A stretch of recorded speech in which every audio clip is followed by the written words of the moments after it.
You're just an old chameleon, Machiavellian, my friend. You a bad chameleon. Now, who do you think you're looking at? Chameleon sunglasses at Hill's department stores. They can change your whole outlook. Ow! Welcome to Remember 64, where this week we fall down a rabbit hole of adventure.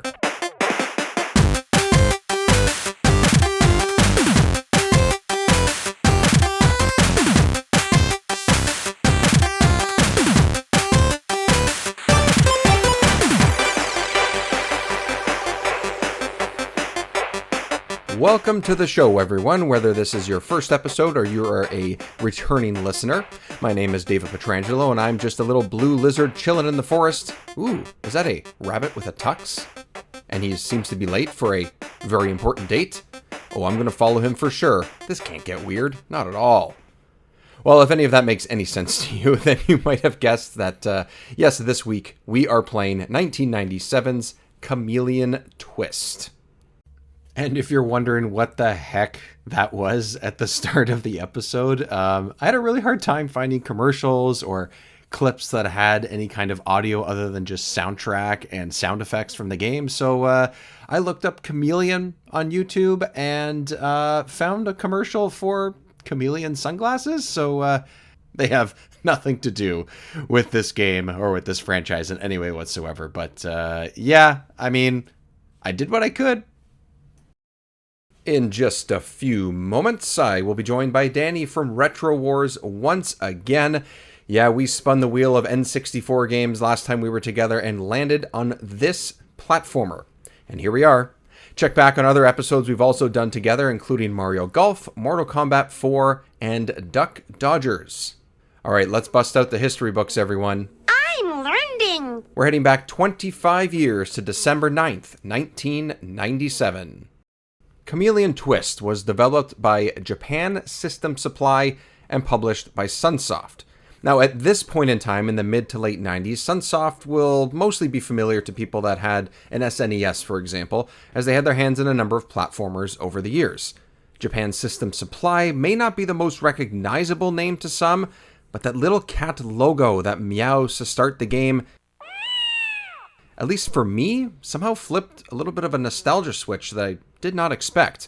I don't think I played many of their games, but just this one, maybe? Anyways, they set up shop making educational-based software. Over the years, it created a number of Japan-only releases on the Game Boy, Amiga 500, Famicom, Sega Saturn, and a couple more. Chameleon Twist and its sequel were some of the few that were also released around the world. The company did close shop in the mid-2000s after releasing a number of other smaller games, also mostly released in Japan. Overall development of the game was fairly smooth and worked over the course of 1995, late in that year, into 97 when the game was released. Now, there are some differences that the Japanese version of the game had and international ones did not. The White Rabbit greets the player before meeting every boss and gives them small hints on how to defeat them. Not in the North American version, but it was brought back in Chameleon Twist 2. There was also carrots to find that would take you to new secret areas, which you'll hear in a few minutes. Danny and myself talked about would be a great addition to the game. Sadly, again, just in the Japanese version. And then in general, the bosses moved a lot faster, making them much tougher. This would frustrate me for sure. Again, me and Danny definitely talk about some of the bosses going forward as well. All right, time for a little bit of housekeeping here. Of course, you can support this show at patreon.com/remember64show. You'll get all the episodes early, video content, and you can help us shape what episodes will be coming up and what games we will be playing. Also, you have a chance to take home a holographic Remember 64 logo sticker as well. So I have a few of those up for grabs if you become a patron. That will be mailed out to you free of charge. And also, just wanted to mention that in 2024, if you are listening to this before 2024 comes along, Jiggy Look Back and myself are coming up with some pretty fun ideas. We're going to be playing a slew of different types of games. What I mean by that, some of them will be unreleased and we'll be playing ROMs of those. Some of them will be games that are inspired by N64, but have been made in the last, let's say, decade or few years as well. And, we're just going to go with some cool ideas. We're going to play some mods on games like Super Smash Brothers, Mario 64, all those types of things. We're going to have video versions of them. We're going to have audio versions on the feed, and something different as well in between, going through more of the regular library of the N64. So look forward to that as well. All right, everybody, it is time to dig into Chameleon Twist with Danny from Retro Wars. As always, we record these episodes together and release them on our individual feeds, so you will hear us talking on this episode and on his as well. We also do have intros and things that are different from each other, but make sure you check out Danny's work at Retro Wars. It is awesome. And you know what? Without further ado, instead of just me talking, let's talk about some Chameleon Twist with Danny.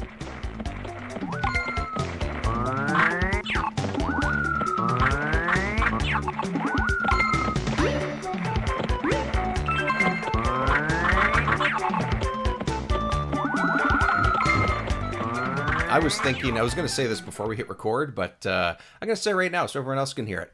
I'm always really looking forward to sitting down and talking with you, man. Like, these episodes that we've done together and continue to do are always so fun, regardless of the titles that we're playing. Like, we've had some hits and misses over the last several episodes that we've done together, but I don't care. I love it. So I'm more than happy to be doing this again. Do you know what? Like, I know we've got another game in the pipeline, which is kind of away from our usual spin the wheel. Just because you've done it on your shows, I want to play that. But yeah, our spin the wheel process usually it does kind of get some interesting ones. And with this one, Chameleon Twist was what we picked this time, or what the wheel picked. I was like, yes, it's one of them. I've heard of it, but never played it. Yeah, I think I may have rented it, or a friend may have rented it, because the first stage, or at least part of the first stage, I had a little bit of a nostalgia hit for when I started playing it, but that's pretty much it. I have very, very little experience with this, so it's essentially a new playthrough for me as well. The thing for me, it was like looking at it, it's like I recognize the box straight away. It's like I know what this game is. I've seen it. I know of it. Yes. I don't know. I must have seen it in rentals in the shops when I was growing up, but as I never played it. And yeah, when I was like, oh god, how long is this game gonna take?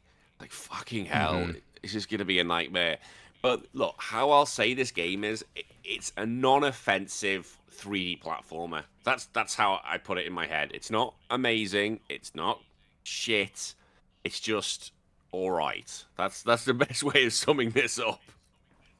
I think so. I think that's a good way to put it, because it has some pretty interesting ideas, and definitely does some stuff that's pretty unique, I would say, that other games don't. That's partially due to the characters that you play as and stuff, but yeah, it mostly plays pretty well. It still feels a little bit dated. A lot of it's the camera, and we'll get into like sort of details, but yeah, it's awkward, like a lot of stuff is on the N64 and PS1 era, but doesn't necessarily fail on all parts either. So it's okay. It's okay. It's okay.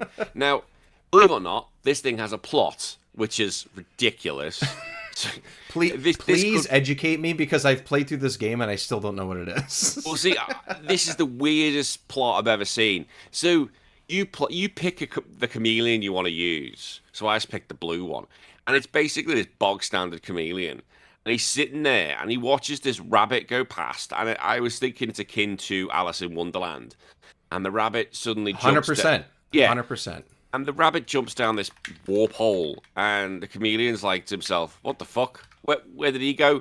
And he decides, oh, I'll follow him. And then he goes in this Alice in Wonderland, hole. And then suddenly he's now got limbs like a normal. He's what would you call it? A biped? I don't know what the word is, but he's now got legs and arms. Yeah. And he's like, whoa! It looks like a walking bobblehead. That's how I saw it. I mean, it's cool. It's kind of like, oh, I guess that's. And you don't really need a set reason for them to sort of change their body type and whatever. It's fine. It just is what it is. I found it interesting that you actually start as a actual lizard, like an actual chameleon. Yeah. I thought maybe you were just always that character, because it's funny, because like you said, when you pick which color essentially you want to be, one of the 4, I think it is. all it does is change your color and the expression on their face. It doesn't really Yeah, matter. that's But it. it's funny because you pick. That's all it is. Yeah. It's. I mean, we've talked about games like and our choices of like just give us ninjas in Mortal Kombat. I mean, it's Correct. not Scorpion and Sub-Zero and all that, but it's really just color. It's skin. But it's funny. You're on the select screen and you're the bobblehead looking character, but then immediately when the game starts, you're not that. I was like, okay. I guess we actually are a chameleon. I didn't realize. Yeah, we're a chameleon. And then literally you find the rabbit. It doesn't really solve much because when you actually finish the game, what's the ending? Oh, you just go out of the portal and you just become a chameleon again and you just crack on. That's it. That's the plot. I was like, what? I don't understand. What the fuck? What? Literally, I'm going to say this. Out of every game I've ever played in the show, this is the most weirdest plot and bare bones plot I've ever seen in my life. So, the worst plot ever, this game gets it. Echo the Dolphin probably has a better plot than this. Literally. It's very weird. Like they try to. I played some shit games on this show. This has the shittest plot I've ever seen. I think it's lazy is what it is. I think that's part of the problem is that like I think they had an idea here or they could have maybe thrown in a couple of like small points when you start a new stage or something. Yes. But it's essentially like you said, Alice in Wonderland. I mean, it's very clearly Alice in Wonderland. It's a rabbit in a tux with a pocket watch that says they're late for something. Like that is 100%. So where is don't make a tea party and don't do stuff like don't have the Cheshire Cat. And like, okay, fine, that's fine.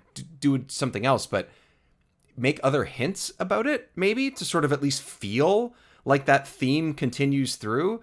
But like almost right away, nothing that happens in that opening scene carries through 5 minutes later. Like never mind 5 stages later. 5 minutes later, it's like, well, everything just dropped. You see the rabbit at the start of every stage, and he just like kind of tells you what the stage is about, I guess, or why it's themed the way that it is.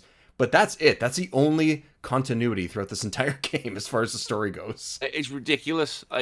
And all it is 6 levels, and they can be done relatively quickly. And that's it. 6 levels, each one has a boss. And I was expecting more. Well, I don't know what I was expecting, to be honest. But if you'd bought this game, you could have this done in an hour and a half. If you bought this game, you'd be pissed off. It's way too short. I think it's an early one. It's 1 year or just over a year after the release of the console, and as we kind of know, like a lot of the third party developers really didn't have a lot of kits and dev kits and stuff available to really like do much with developing these games early. Like a lot of it was just internal Nintendo. Everyone else got the shit into the stick and stuff, and that sucks, right? But yeah, I don't know. Another couple of stages would have been nice. Like if you want to collect everything, like the sort of crowns and all those things that you can collect, fine. But what's that gonna do? Add half an hour, 40 minutes? If you went back and played some stages, that's pretty much it. I think one of the reasons why it would take you longer is because you kind of move slow, and I didn't love that. Kind of feels like he's walking through mud the whole time. Yeah. I don't know if you felt that. No, as I said, it's a non-offensive platformer, and you mentioned the camera early on. I think so. Most of the world is like in kind of square boxes. That's how I kind of looked at it. Like you go into a room, it's a square. There's a puzzle. You solve that little puzzle, whether it's a platforming puzzle or whatnot. And the camera kind of, rather than go behind you, it kind of takes like I'm going to sit in the corner, which works like. I'd say 90% of the time, it's actually okay. It actually does what it needs to do. But there are some moments I'm like, I would like to actually see the other side of the room. That'd be handy. Yeah, because I think with a lot of 3D platformers, I mean, I even experienced this a little bit with playing stuff like Donkey Kong 64, where I don't think the camera's all that bad or anything. It works definitely better than this game does. But when you have to do like tight platforming, when you have to go across I think it's in the first stage or two, you're going across a couple of really small, narrow platforms without walls on them. And if you fall off, it's still fairly forgiving. Like when you fall off, it kind of just puts you back to the opening part of that area. That's fine. I think that's a decent approach to it. But I actually found it kind of hard to go slow enough across those small areas, and without the camera in a certain position or having more control over the camera, I couldn't actually tell if I was too close to the edge or if I was moving too fast or too slow, or if an enemy's on it, God forbid, or if a piece is going to fall to the ground. Like if you had a little bit more control, or you could zoom in or sort of tilt it a little bit in a different way, sometimes that's possible, but when it's not, it's not great. It would have been nice to be able to move the camera just a little bit. I was sitting there because I was thinking of like Mario 64 and other games that tried as Donkey Kong 64, and I was like, okay, look, I see what you're trying to do. Because you've just got it in like literally 5 of the 6 levels are square boxes. And I was like, I can see what you're going to do, because I can see the moment you try and put a camera behind them in one of these square boxes, you're going to be stuck behind the wall. It's going to be an absolute piss fest. I was like, look, this is what I've got to deal with. It wasn't too bad. Yeah, the character moves like he's a bit like in mud. I was like, ugh. And yeah, it would have been nice if he got a little bit faster, especially when you're trying to use this tongue physics, which I didn't think I'd ever say that on this show. The tongue physics sometimes can be a bit of a pain in the arse because of the camera angle when you're trying to get things like center it and stuff like that. But yeah, I was like, do you know what? I'll deal with this camera. You are right. It's early days, and if it was behind, this would have been a disaster. I think this would have been an absolute fuck-ton shit of mess. But being where it was, it's serving a purpose. It's not a great purpose, but it's serving something. Yeah, I think I want to talk about actually the tongue physics, as you say, which is exactly what it is, really. Yeah. Because that's like the most unique thing that this game brings, I think, right? Like that's the standout mechanic. That's the thing that I remember doing. For whatever reason, I just knew to press the button, and I could direct the tongue in whatever direction I wanted to. I don't know. Somehow I figured that out. I just knew it intuitively. And I think it's kind of cool that they can have, like, because the character, your chameleon, your Davy, which of course I picked Davy because I had to pick Davy. I think that what's cool about it is that despite the speed being a little bit slow and sluggish sometimes, and the jump being, I think, pretty responsive, but also again feels a little bit light or a little bit floaty or something at times, especially in boss fights, but the tongue at least lets you do something different in platforming areas. I wish there was a little bit more of it early on, so that you kind of got a better feel for it, because later they kind of make you do, you jump and then you use your tongue, or you fall and you use your tongue, and you do it at like different heights and stuff, and it felt like I wasn't quite ready to do that yet. And I think early on it's a little simplistic, but like, I don't know, I still kind of like that you could get over large gaps with that, as opposed to having a double jump. It sort of replaces that in some ways. And then when you actually can scoop up a bunch of ants or a bunch of bombs or whatever and then shoot them out, I thought that was pretty good. I don't know that it controls that well when you actually shoot the things back out that you're eating, but the actual act of scooping them all up with your long tongue, I found to be kind of fun. And the fact that you can control where it goes, I thought that was pretty good. Like that part I definitely enjoyed, even if it didn't control all that great sometimes. Like, I can imagine Nintendo was sitting there, whoever made this, I can't even remember who it was like, right, how can we basically rip off a Nintendo character? I said, well, Yoshi's got this big-ass tongue, and he spits things out. Let's just rip that off. And I can imagine Yoshi on Nintendo sitting there going, what? Fuck off. No. His tongue is a rip-off. It's like an advanced Yoshi, because, yeah, as you said, you can lick up enemies and spit them out. You don't poop them out, you spit them out. But this tongue, right? It goes on for about 20 meters if you want it to. Yeah, it's huge. Yeah, it's huge, 100%. And you can control the direction it goes. It's like you can have it bend on it. So it's like, what the fuck is going on? This is not. This is not physics. And don't come at me with it. This is a video game bullshit. I'm not listening to that.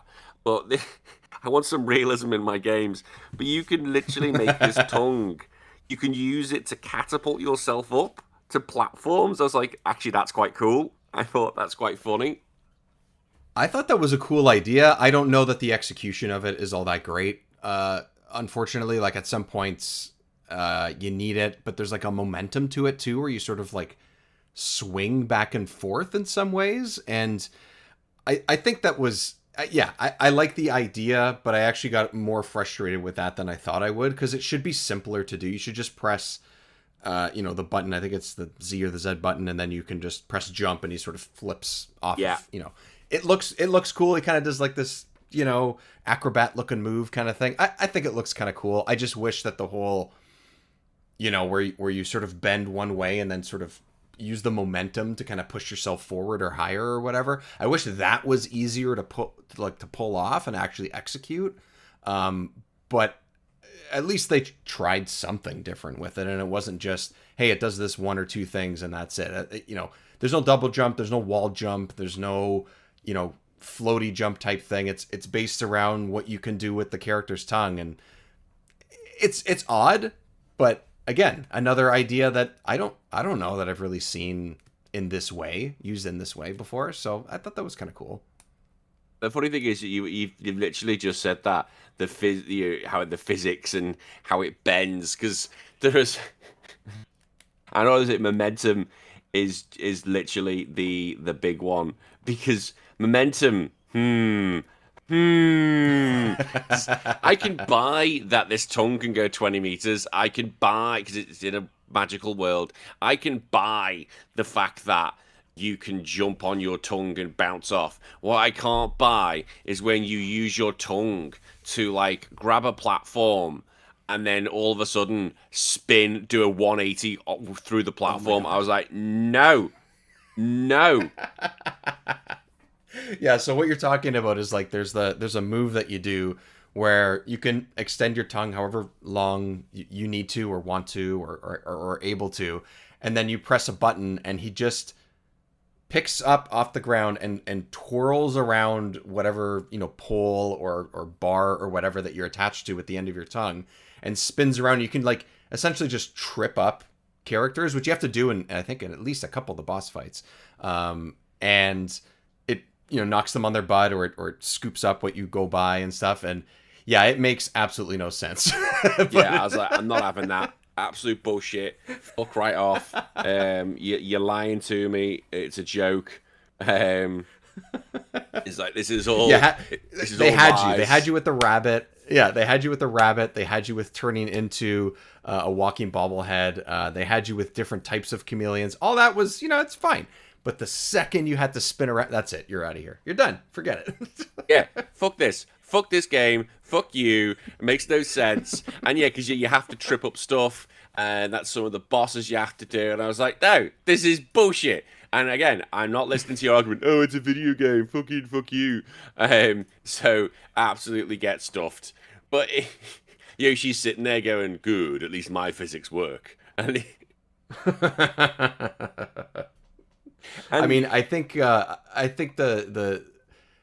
could have a game that like this with Yoshi. Why not? I mean, there's Yoshi Story. It's a 2D platformer and stuff, but like you could do something similar with Yoshi in a 3D looking game like this. And yeah, sure, the tongue mechanics might not be the same, but you could pull off a good platformer with Yoshi, and you wouldn't have the argument of these physics make no sense. I think you'd be all for it, man. I think you missed your calling back in '97.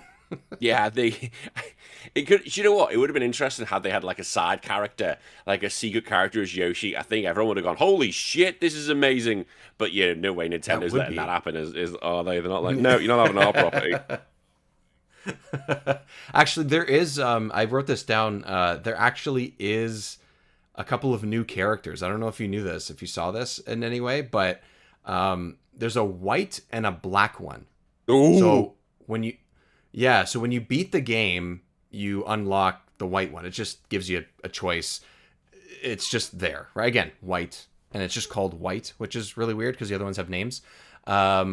And then the black one is found in Bomb Land, which I think is technically the third or the fourth one. And you have to go back to get him after you collect, I think it's carrots for the rabbit or something like that. He basically just looks like, the black version of all the other chameleons, just with that color, and he just has a really angry face. The problem is you can't go back and use this apparent, secret character in the single player if you want to play it again. You go through all this effort and he's just part of the multiplayer. And I found that so weird. Like, why? Why is that the case? Like, if you're going to put all that effort in, why not give someone like replayability, incentive here? Anyways, there's two other characters. Again, they're really just color, and that's it, or shade, I guess, if it's white and black. But Black one's not called black, is it? I think it is. Oh no! I'm gonna double check, but I'm pretty sure it was just called Black. Davy, Jack, Fred, Linda. Oh, this is for a different one. Oh, there was a Chameleon Twist 3D. I didn't know that. There we go. I learn something new every day. There's a Chameleon Twist 3D. The game was in 3D. I know. I don't know. Oh my god. It's looks like it was 2018 too. Wow. Oh my god. They went all the way back. Yeah, so there's a couple of characters. Again, you said the game's pretty short. It really is. I think if there was some collectibles that were a little bit more complicated, or you had a reason to go back to other stages other than, unlocking this character or whatever, it would flesh things out a little bit. But to be honest, it's pretty quick, especially if you're going to go and do it, in one. I did it not in one sitting, but in a couple quick sittings, and that was pretty much it. And that's fine. Not every, it's okay. Like, I think I did it in 2 sittings, and I was like, this actually works out quite well when I'm considering the plate that I've got on my dinner plate at the moment. This works out quite well, and it's quite, because it was like, when I get some of these games, like, how long is this going to take? How long is this going to take? I was like, shit, this is going to take forever. And I see it's like, okay, that's actually not too long. And then I've got like other ones like Actrays, and like, how long's that going to take? And I thought that would take hours, but it didn't. I was like, okay. So it's quite nice when we get these games where it's not going to be forever. Like Mega Man took me a lot longer than this. Although our special one we're doing now is taking a little bit long. It's going to take a little bit longer. That one. I've just finished chapter 2 of that one. So that'll be in the nice. future. Okay. So you're working through. Yeah, so that's something to look forward to. I think that I think one of the things I wanted to make sure that we talked about too is that is the boss battles, which we've sort of brought up in passing every once in a while. Did you have? I was going to say, which one was your favorite, but which one? I was going to say, let's essentially go through some of these levels, and then we can go through the boss of each one, because I've got notes on each one. Because the first one is Jungle Land, and all that is basically kind of getting used to the game, going through mines and stuff like that. And it's not exciting, but then you have to fight this monkey, and I've just referred to him as a Super Saiyan monkey that throws balls at you. Yes. It's basically what, and he's got sunglasses on, of course, because he's cool. And it's the 90s, so of course he does. This one was like super easy. I beat him without even realizing what I needed to do to beat him. Like you soak up you eat up the bugs or whatever it is that's coming at you, and you just push them off the edge. It was pretty quick and easy. I wish there was a little bit more to it, but again, like you said, first stage, they're just sort of letting you have fun with it. It's really not that difficult. It was fine. The stuff was fine. It's fine. I just love the fact that he looks. What's the grass Pokemon? Hang on. I need to. For those who like Pokemon, I'm very bad with Pokemon. I'm very bad with it. For me, when you say grass Pokemon, I just say Bulbasaur. Yeah, hang on. That's all. Gen 8 grass monkey. What's it called? It's not Infinity. Gen 8. Oh my god. Rillaboom. I think I could probably. Who is it? Hang on. I'll send you a picture now. This is how good we are on this show. Copy image, right? He looks like this. Everyone is if you're driving, you have to wait till you get home. He looks like this, Super Saiyan version of that. Oh my god, he really does. So what's the name of it? Rillaboom. That's a cool looking Pokemon, actually. I like that. It's a cool looking Pokemon. Damn right, a Yeah. cool looking Pokemon from Gen 8. Yeah. Gen 8's awesome. Nice. But, yeah, he looks like that, so not offensive. Second one is Antland, and you can never guess what the enemies are. It's like, fuck. Jesus, they obviously This one was weird. I didn't. I don't know. I felt a little too like I liked the overall, like in general in the game, the most part of the first stage, and then I think it's the desert one, which we'll get to.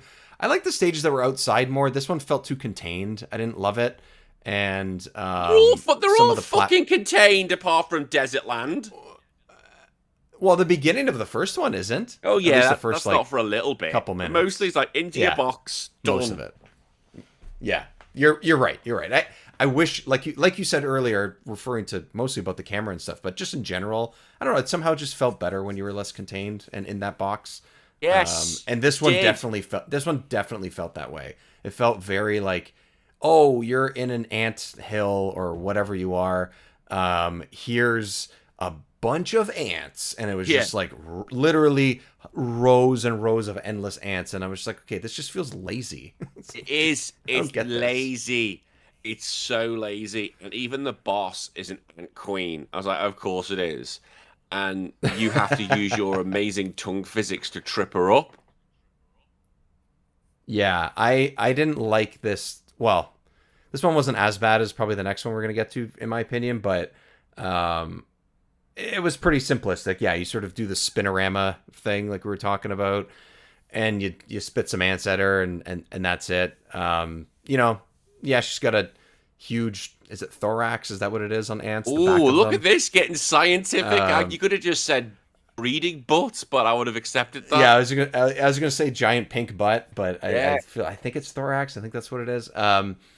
People can tell us that I'm wrong, but I think I'm right. Anyways, she spins around. She has a crown on. She's the queen. Nah, okay, fine. It's over. It was the stage itself that I was like, ooh, is this where this game's going? I didn't love it. It was fine. Again, just fine. just fine. Third was Bombland, and then this one is the enemy is Bombfish. Again, who the fuck designed Bombfish? So right, we need some bombs and they move in the air. Fish, because that makes sense. They look like flying sharks. Like they look do? like. Is there not a Pokemon that also looks like this too? Is there not like a blue shark Pokemon that's a little bit not flat on the back, but it doesn't have Carnarva? It doesn't have a tail on the back, and it kind of it's blue and red, sort of. Carnarva or something like that. Hang on. I think this stage, at least, like the actual level itself, before you get to the boss, to me had the best ideas. I think it was a little bit too tricky, but Jarpedo, I should know that. Dickhead. Oh, is that what that's what I was thinking of. That's what they look like. They're flying in the air. They have a rocket going out their ass, and they are bombs. You can use them as, little rockets. Yes. Yes. You sent me that one. That's exactly the one I was thinking. Yeah, it's a show. Yeah. And do you know what? It's really annoying me. I was like, oh, you idiot. Why did I call it? That was it, Carnarva. It was his pre-evolved form was Carnarva. Right, I'm not that thick, everybody. I've got some knowledge of Pokemon. Shut up. Shut up, everyone. At least one of us does. But yeah, you basically have to get Bombfish, and you use the Bombfish to blow up enemies, to blow up blocks. It's like, okay, I can see what you're trying to do here. You're trying to, bring a different gimmick in every time, aren't you? Yeah. And at least this one, because I think the difference between the first and the second stage is that it just felt like a more chaotic, not less interesting, but just felt like a more chaotic, just for the sake of being chaotic, version for the Antland stage than compared to the first. At least with this one, they didn't just fill the screen with more characters, and that's our idea, because that's what the Ant one felt like. This one at least tried to, like, oh, you have to break the blocks to be able to get the jumps done, and at least it did that. My issue with this was that I hated this boss. It was like a centipede thing, and you just had to try and basically hit to make it lose bits. But when you fucked around, the lava or the floor kept breaking, and then you became lava and you're losing spots. I'm like, oh, for God's sake, let me just cut. This is one of the ones that like, just crawl off the platform and die. Just do me a favor. Yeah, something like it was a little too chaotic, and I think because the way that the character controls and the speed of the boss compared to you, it didn't feel natural. Like, it felt like it was cheating me a little bit, and I obviously I don't like that feeling. But what's interesting too is that afterwards, as I'm looking up the development of the game and stuff, apparently in the Japanese version, all of the bosses move at faster speeds and are more difficult. I would really? lose my mind. Yeah, I would lose my mind at this stage if that was the case, because this was not the most impossible thing, but it was kind of frustrating. It took me a few tries. This was, for me, the most frustrating part of this entire game. I don't know what it was, man. I just was not clicking when I was fighting this boss, and I was pissed off. Not gonna lie. Yeah, I can understand why I'd be a bit fucked off with that. I was like, ugh. Yeah. That's just a bit of a shit. Yeah, a bit of a shit bot. It is. It's, again, don't come at me I'm expecting millions of things here, but I was like, that's boring. The fourth one, I read it because I've got dyslexia and I always do this. I read it as a dessert castle. I was like, where's the cakes? Yes. Where's the fucking cake? And then it was like, oh, the sand on there. You've done it again. It's desert. I think the cake would have been more interesting. Would have been better, honestly. Like, just in general, cake is better than sand, but, you know. Oh, 100% cake is better than sand. I live in here in Australia. And yeah, this is based outside, and this kind of made me feel like a Mario level. The camera work was like, yes, this is what I wanted. Yeah. Yeah, this was a good stage. Despite not having cake, I still enjoyed this stage a lot because of exactly what you said. Like, there's something about, like, there's little things about it that, like, little changes compared to the previous stages and other ones that, yeah, felt more like a, I don't know, platformer that you're used to or something. I don't know how you would say it, but yeah, Mario level is a good way to put it. I agree. Yeah, it looked like Mario 64. It felt like a Mario 64 level. Yep. And that's obviously a good thing. So the game should have just gone for that direction, because this was good fun. This level, like, you got to use your tongue a little bit more. You essentially had to. You were going down sand slides, and you had to use your tongue to try and get to one pillar to the other. I was like, this is what the game should have been. Should have done more shit like this. Yeah. I agree. This is why I think they should have had, like, an idea like this in the forest at the beginning. Like, maybe it's not as much or as difficult as it is in this stage. Not that it's super hard, but you know what I mean? Like, do like a mudslide, or you fall down a hill, or something like that in the first stage. You'd be like, ooh, is this one of the things I'm going to be able to do? Fair enough. Maybe it's not possible in the more, like, indoor stages. That's fine. But I totally agree. Those sequences were fun, even if I didn't, land my timing correctly all the time. I didn't feel ripped off. I didn't think it was, like, unfair. I didn't think it was not well done. I liked that part. I thought that part was one of the better parts of the entire game. I did. I was like, oh, I'm liking this. Like, the boss battle went to its normal thing of, like, you go into a room and then you fight a boss. Like, I was like, okay, fine. This is how you're gonna play it. And the boss isn't that exciting. It's just a dung beetle who goes in. I'd say a dung beetle. He basically goes in the ground and then he bounces around. And when he stops bouncing, that's when you can hit him. So it was probably one of the easier bosses in the game. But the level itself, I was like, okay, great. Because then you do that, and then you go into Kids Land, and it's back to square rooms again. I was like, oh, come on. Yeah, I know. I wish just things continued to open up, because that stage was probably, even though it looks a little bit bland because it's just sand and it's brown and yellow and, whatever. I do think that it had the best stage out of all of them, I think, or at least the most interesting one anyway. But yeah, and then it's just like, okay, well, back in the box. Like, oh man. Yeah, back in the box, never to be seen again. I was like, oh, that's shit. That's ridiculous. Yeah. It's like, and I was like, you should have done this, because, Kids Land is next, and this is probably Michael Jackson's favorite zone, allegedly, and there are literally cake biscuits everywhere. I was like, oh, for fuck's sake. Boring. Again, it was boring. Boring. Yeah, boring. Ideas like this can be good. Sort of Toyland type areas and stuff in games. I find it kind of could be charming, and maybe it's just like, oh, life was so simple as a kid. I wish, it's sort of this weird nostalgia type of simpler time of life kind of. But honestly, I think, if you don't pull it off, you really don't pull it off. And that's kind of what this stage was, at least. Again, the gameplay itself isn't largely different, isn't like worse necessarily, But when they're trying to come up with new ideas and you're only at 6 or 7 stages for this entire like 2-hour game, the fact that like at least 2 of the stages, just for me at least, were not that great really knocks it down a peg, unfortunately. Yeah, like the thing with this level was you had moving platforms and you had to use your tongue to get on moving platforms. Again, they try and do different things each level, but it just wasn't fun. And like the boss, I didn't mind the boss though, and the boss was a giant cake, and there were like creatures in the middle, and they were firing strawberry bombs at you. I was like, okay, I can get on board with strawberry bombs. I've never seen that before. It was probably the most interesting boss, I would say. Like the way that it, well, aside from cool ape with the glasses, this was like the most interesting one at least. Yeah, and you would basically, after a while of running from strawberry bombs, the cake would open, and there were these 4 like little things inside, basically moving the cake. And once you ate them, that was it. That was the end of the boss. I was like, okay, so it's only 4 hits and they're done.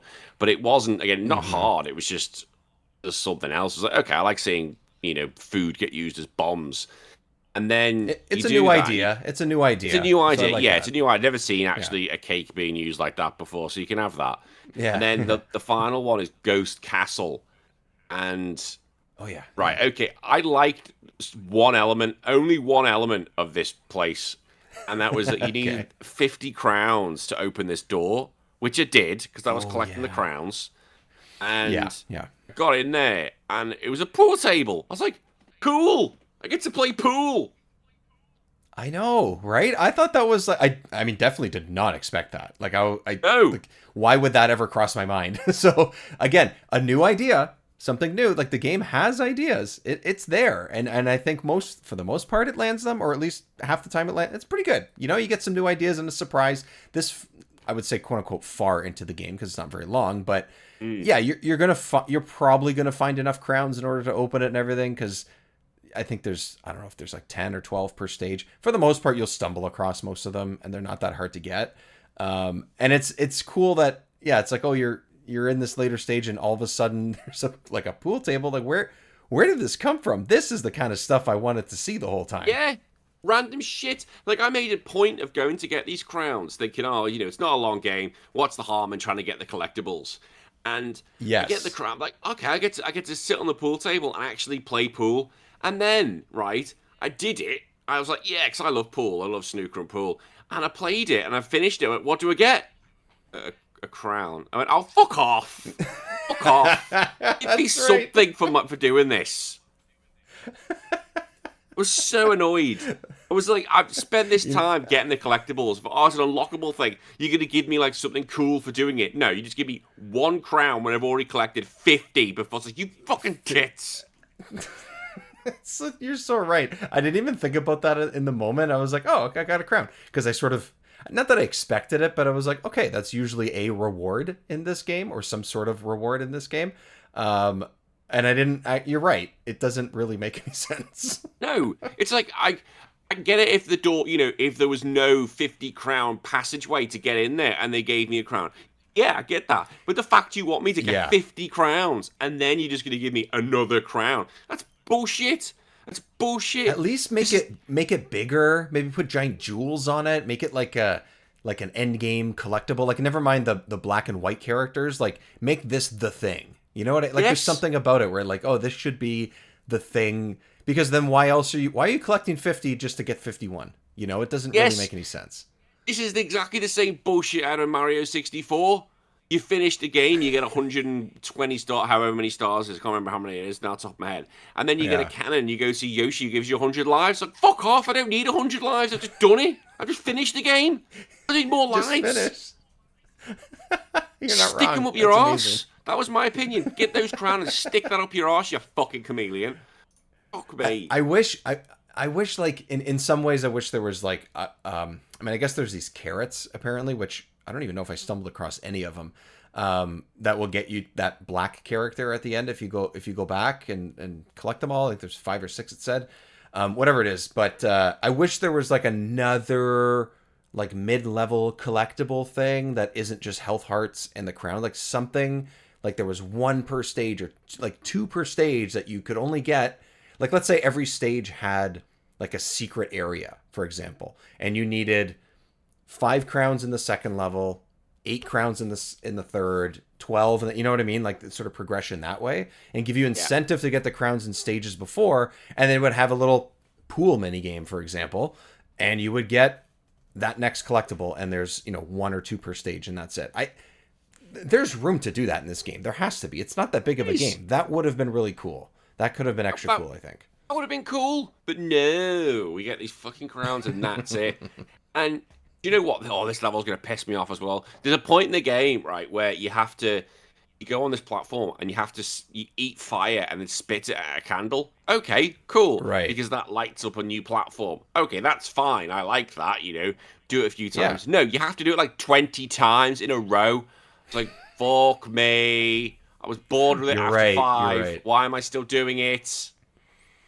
Yeah, some of the ideas either don't work because of just control and camera, and it's just, what you're limited to with the capability of the controller and the console and stuff like that. But some of then some of the ideas just overstay their welcome, and that is the prime example. I thought the exact same thing. I was like, oh, this is interesting. I like this idea. I've seen ideas like this before in other games. Totally fine. No big deal. That doesn't bother me. But then you're doing it for, I don't know, whatever it is, an extra few minutes when it's like, okay, I got the idea. Like, mix this in later in the stage or something like that with another type of platforming, and then, like, do it just a couple times, and that's it. That's all I need. Just give me the new ideas. Cool if he eaten the fire, and then his tongue's on fire, and then you've got to use your tongue and go across all the candles. That would have been cool. Oh, that's a great idea, actually. That's awesome. You're combining the idea that, or the mechanic that you've had for the last several stages, and then something new. That's great. I think that's a great idea. God, man, we figured it out, I think. See, literally me, game designer.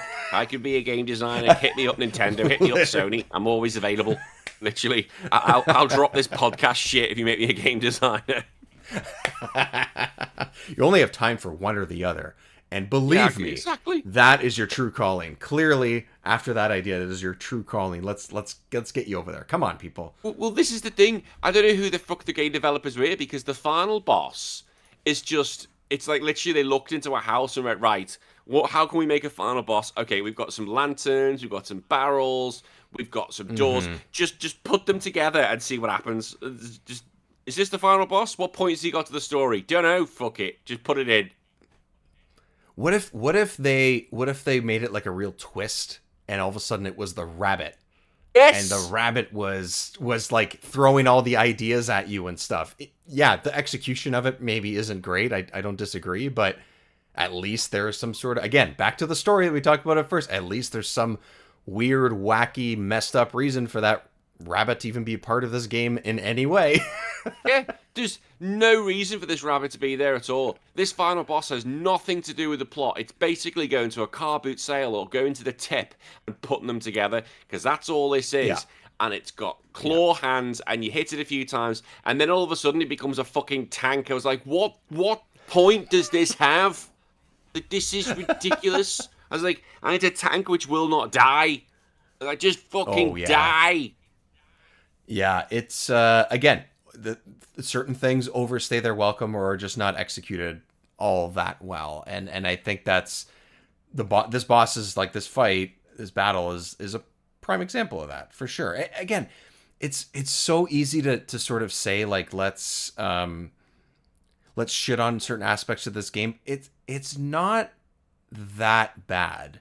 It's just when the things don't come together in execution, you realize why it's not one step higher or above in grade than it would be otherwise,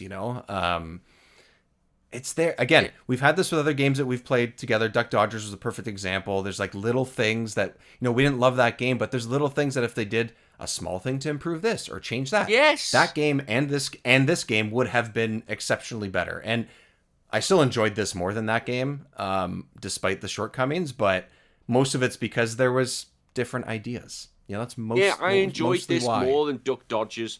I can't believe I'm actually saying that. But if you just give me a little bit more, this could have been decent. this could have been a really little game, like a really decent game. I never realized they made Chameleon Twist 2 and then 3D, but Jesus, again, was this early in the N64's lifestyle? It must have been. Yeah, it was. Yeah, well, it was December of '97, so it was only just over a year after it came out, and in all of '96, or well, yeah, I guess so. Yeah, this was just over a year. Yeah, it wasn't in that first year. There wasn't a ton of games for this console. This is around the time when the games really started pushing out even more for the console. Because at first, for the first several months, you only had a handful of games. So this was pretty early on. Yeah. Oh, look at this. Apparently reading, the game was originally only planned for release in Japan, but Sunsoft and Nintendo thought children in the US would enjoy the title. Would they fuck? Would they buggery? I don't think it's all that bad. I'm not saying that you're saying that it's a terrible game or anything, but the shortcomings definitely are pretty glaring, unfortunately. The good stuff is pretty good, but the shortcomings are pretty short, and that's not a great thing and not a great way to sell.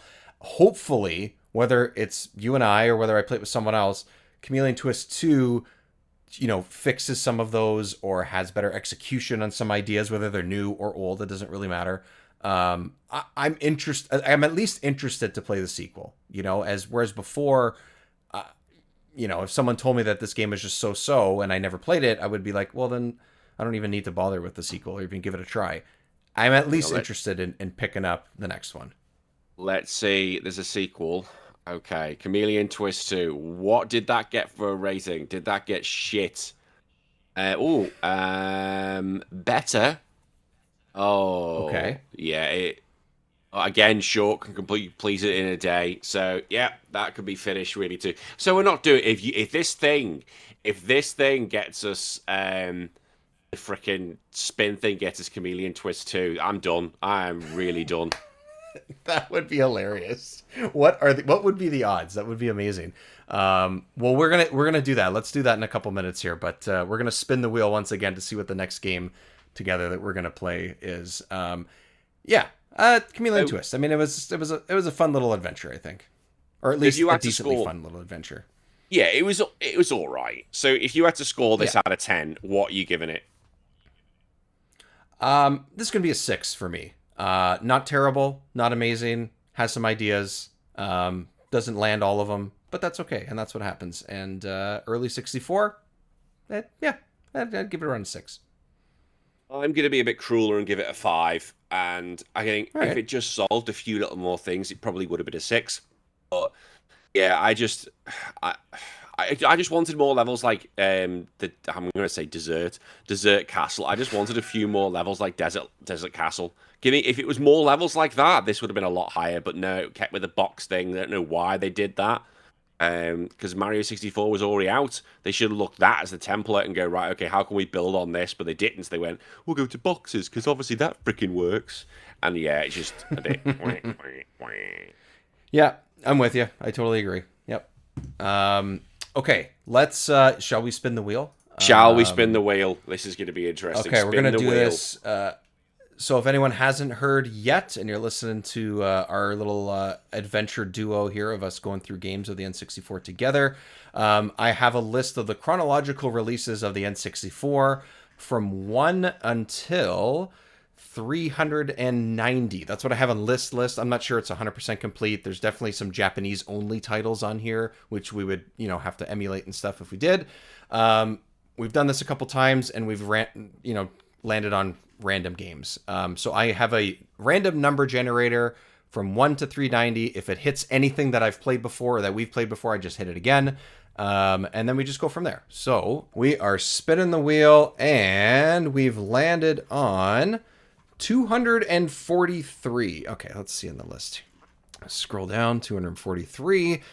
We are looking at Winback Covert Operations. Ooh, actually, I know exactly what that game is. I've played that for a couple minutes. It is on Switch Online. It's like a third-person cover shooter type thing. Winback. Oh, yes. Yeah. Yes. Okay, I'm interested in playing this. I think I played like half of the first stage just to try it out not too long ago. But, all right. That sounds pretty good. That's something different. We haven't done something like that Okay, together. we can get away with that Yeah. one. Okay, We at least can we know we manage. can access it. Yes, that's a whole other thing too. That's nice. What a coincidence. Look at that. The small list of games that are on Switch Online, it is one of them. So there we go.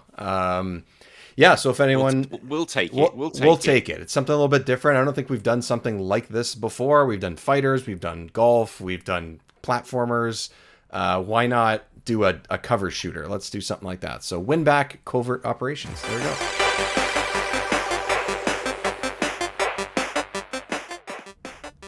Thank you once again, everyone, for listening to this adventure of Remember 64 and us playing and talking about Chameleon Twist.